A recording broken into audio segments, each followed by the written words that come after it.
Oui, vous avez évoqué les problèmes de l'exploitation des minerais par les sociétés étrangères et là nous pouvons parler entre autres les sociétés minières chinoises. Est-ce que cela ça impacte négativement l'amélioration des conditions de vie de la population du territoire de Fizi ou c'est le problème de la gouvernance, de leadership des Congolais? Non, moi je ne pense pas qu'il y a tout ce qu'on doit avoir comme problème, c'est qu'il faut le jeter dans le lot de la gouvernance. Je ne suis pas d'accord avec vous.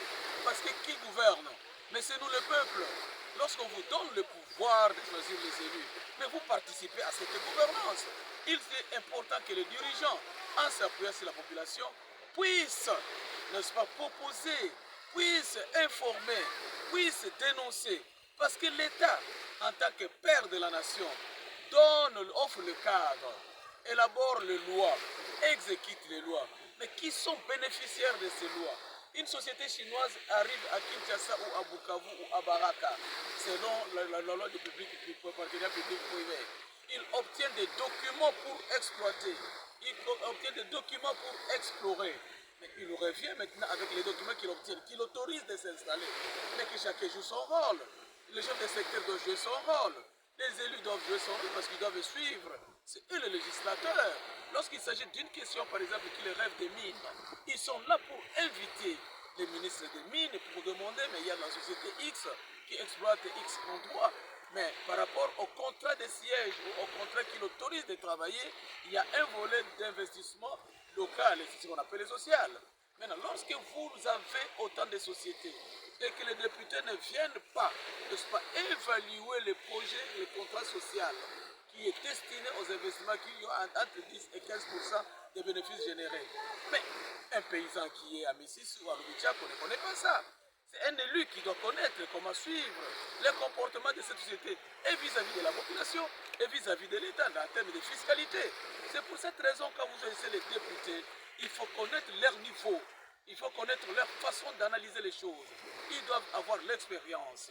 Et si une fois, avec la présence du président Tshisekedi qui dit le peuple d'abord, eh bien, des projets pareils, une fois invité le ministre du Trésor au niveau du Parlement, il n'obtiendra que le cutus de la plénière afin de prendre une mesure, soit de chasser cette société de notre pays. On en a fait d'ailleurs dans notre pays.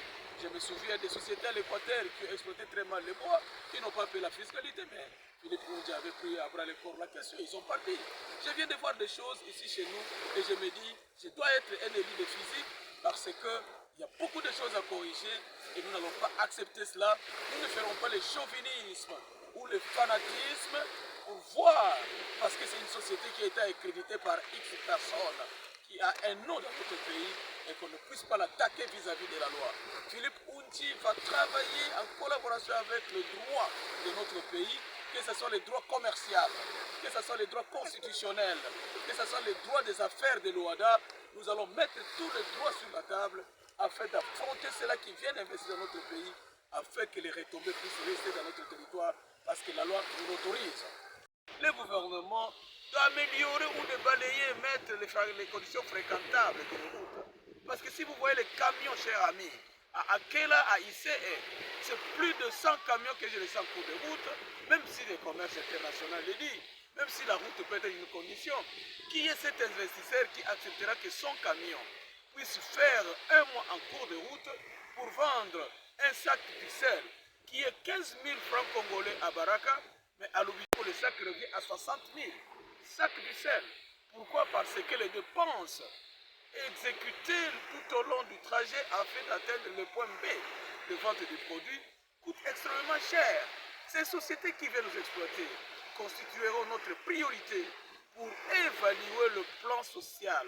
Parce qu'en donnant l'accréditation d'une société dans un pays, eh bien, il y a toujours un volet social et cela constitue une priorité parce que nous ne pouvons pas accepter que les gens puissent bénéficier des ressources de notre territoire, des ressources de notre pays et que le social de ce peuple, de ces habitants qui y habitent, puisse être rejeté au calendrier grec.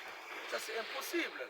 Et tout cela, ce sont nos élus, ce sont des députés qui doivent suivre, qui doivent évoluer et qui doivent voir dans quelle mesure s'exécutent des projets de société. Parce que si nous pouvons aller dans l'hypothèse moins probable, que les sociétés qui exploitent notre territoire ne bénéficient pas des ressources, ou bien il n'y aurait pas un intérêt économique dans l'entité, on ne pouvait pas voir tout ce qui est là. Je suis venu, je suis révolté, parce qu'il est inadmissible. Depuis 2006, on a eu des élus. Depuis 2011, on a eu des élus. Depuis 2018, on a eu des députés.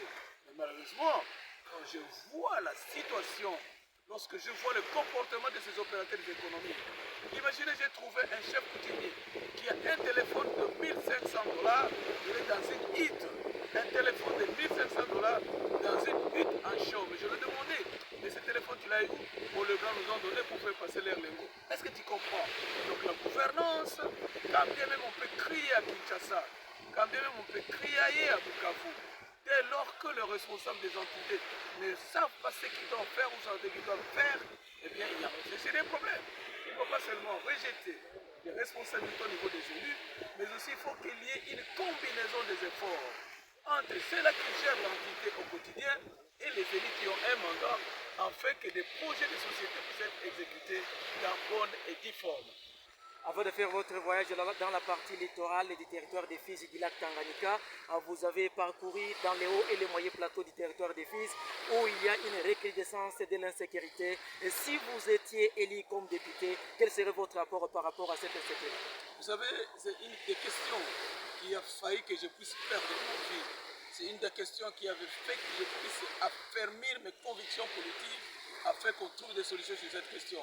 Je vous rappelle que nous sommes nés dans les armes, on a grandi dans les armes, on a grandi dans les barrières, nous étions fouettés à bas âge, et je pense que c'est en fonction de ça peut-être que je m'étais révolté pour embrasser la politique, pour que nous puissions apporter des solutions dans cette thématique-là. Et la cause principale de cette situation d'insécurité, de cette prolifération de l'insécurité sur le spectre de notre territoire, ne repose que sur la présence des Barwanyarwanda dans notre territoire. Or, à l'époque de 1960 jusqu'à 80, nous les avions accueillis, nous les avions nourris, nous les avions fait étudier, on nous chassait même des lits pour faire loger un Rwandais.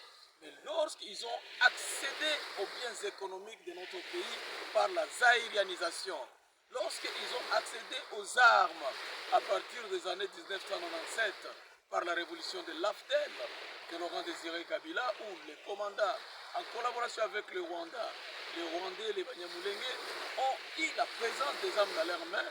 Ils ont combiné l'économie et les armes pour affermir leurs convictions et diviser notre pays pour diviser les territoires.